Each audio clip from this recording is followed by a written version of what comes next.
Good evening, folks. It's Diamond with the Oppenheimer Ranch Project and Magnetic Reversal News, bringing you a magnetic excursion update Tuesday, August 5th, around 2 p.m. Mountain Time 2025. Space hurricanes are real, and we'll get to that at the end of the update. Flooding is also real, and we have some insane flooding happening today in India, and many people are missing. We'll have full coverage in just a few moments, but take a look at this devastation here.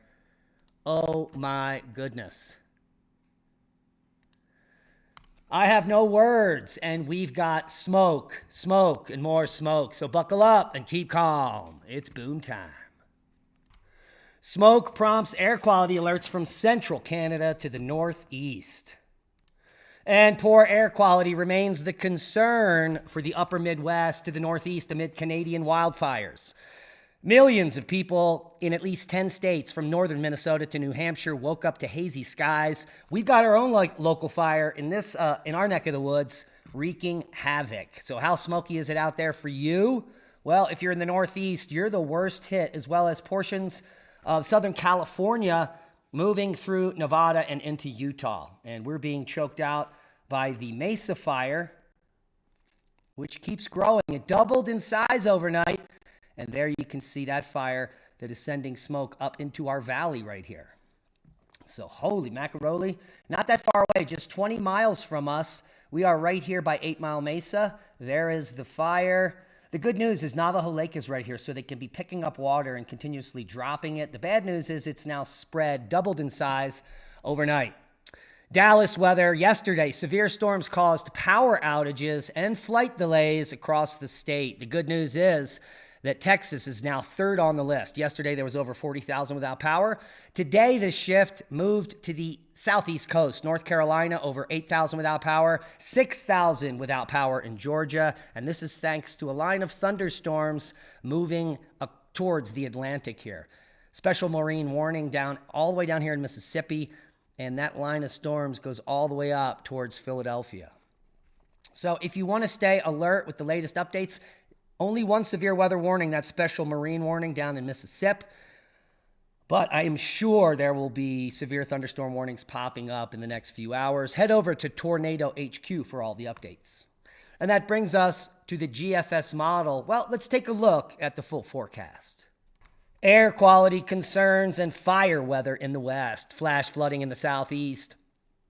Wildfire smoke continues to result in poor air quality from the upper Midwest to the northeast. Multiple days of dry and hot and windy conditions are expected to bring fire weather concerns for portions of the Four Corners region into the Great Basin. That's right where we are. And even the Rockies. Heavy rainfall and flash flooding threat continues in the southeast. You see the flood warnings up there, mostly in Georgia. And severe thunderstorms continue across the northern plains. Let's look at the updated GFS. This is the 12Z, and we can move it through. Here is Tuesday into Wednesday, Thursday, Friday, Saturday, and Sunday. So not a lot of big development, just a spattering of some light thunderstorms. We do have this tropical guy coming up here in the picture. See him down here? But that will be mid-August. And that could develop into a hurricane there by August 16th. It's been in and out of the model for 2 days. Something is afoot, so we'll keep a close eye on that for you and for those on the East Coast. Now to the flooding in India. Devastating floods destroying homes, hotels, and erasing lives in Kirganga Dadali village at the Uttarakhand. Well, all that. It's right here, and you could follow us on X at Oppenheimer Ranch Project, at Diamond the Dave, to get updates like this. We want to thank our 16,000 followers over there. We just hit that mark the other day. And let's take a look at this flooding. And we do have some, so you can see this wall of water moving down the valley there, and no one is prepared for it, and they're trying to warn them. But the whistling is not going to work. I have a blow up of this section of the city here, and people are running for their lives. Many of them did not make it. And watch the power of this wall of water just push down those hotels. Absolutely crazy footage here. So again, if you want to see this, go over to Oppenheimer Ranch Project at Diamond the Dave. And here is a blow up. And you can see all these people running for their lives. And even a car. None of these people are going to make it. In fact, the hotels are going to collapse down upon them. There's more people here running for their lives. Not going to make it.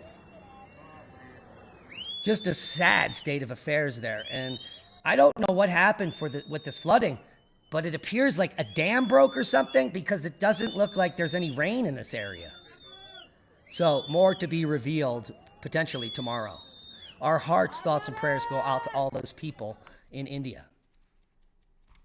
Seismic update. The Kamchatka continues to rumble, as well as the volcanoes erupting there. We do have more activity in New Jersey today at 2.7 in Hillsdale. It could be an aftershock from that 3.5, I believe they just had. And we do have an uptick in the Caribbean with a 5.7 in the Dominican Republic. And it appears as if Hawaii is about to erupt in the next phase. So if it does, in fact, start erupting, we'll be live streaming that over on Rumble at Oppenheimer Ranch Project.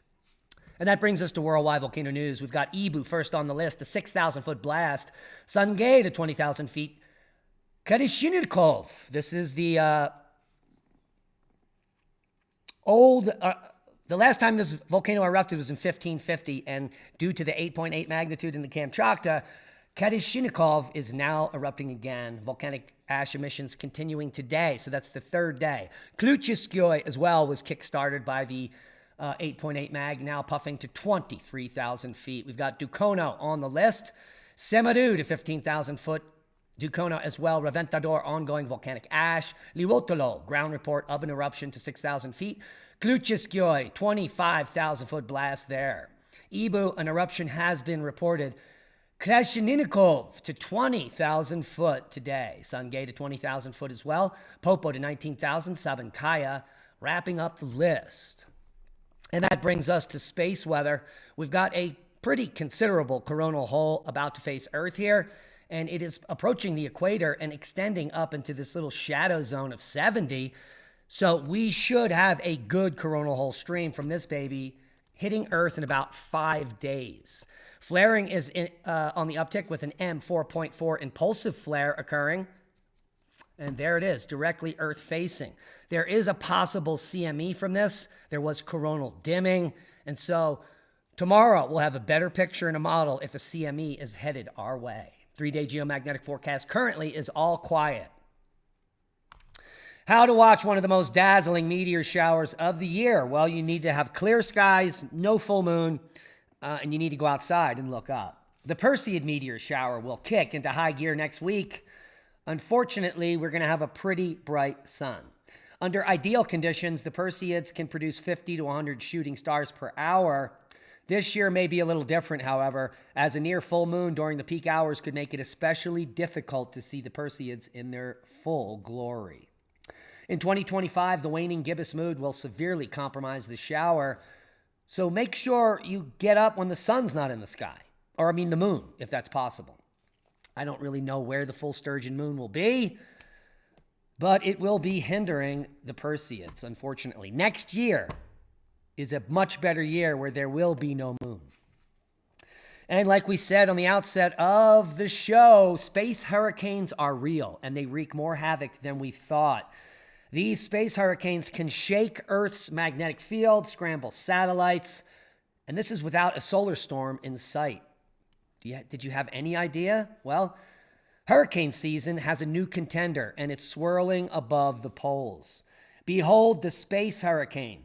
Just like its terrestrial namesake, it spins in vast spirals, has a calm, eye-like center, but instead of clouds and rain, these electromagnetic tempests are made of plasma, charged particles whipped into motion by the Earth's magnetic field. Now, a new study reveals that space hurricanes can mimic the effects of geomagnetic storms, shaking Earth's magnetic field and scrambling GPS signals even when space weather appears calm. See, the study examines satellite and ground data from the first known space hurricane, which was observed in 2014, and it shows for the first time that this stealthy, swirling structure was an active electrodynamic storm capable of triggering and potentially disruptive space weather effects without space weather. Absolutely fascinating. You see, the space hurricane formed during very quiet conditions, according to the lead author Shang Liu of the Shandong University of China. Solar activity was low. The 2014 hurricane was spotted in imagery from the U.S. Defense Meteorological Satellite Program, DMSP. The large spiral pattern centered over the magnetic North Pole with curved arms and a dark central eye as it glowed faintly with auroral light. Holy macaroni. Let's see if I can pull the paper up. Here it is, ionospheric scintillation.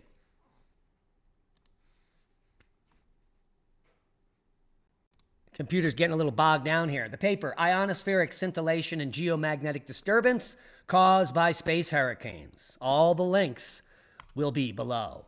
Confirmed by NASA. This is a good segue into this. We're just talking about space plasma hurricanes.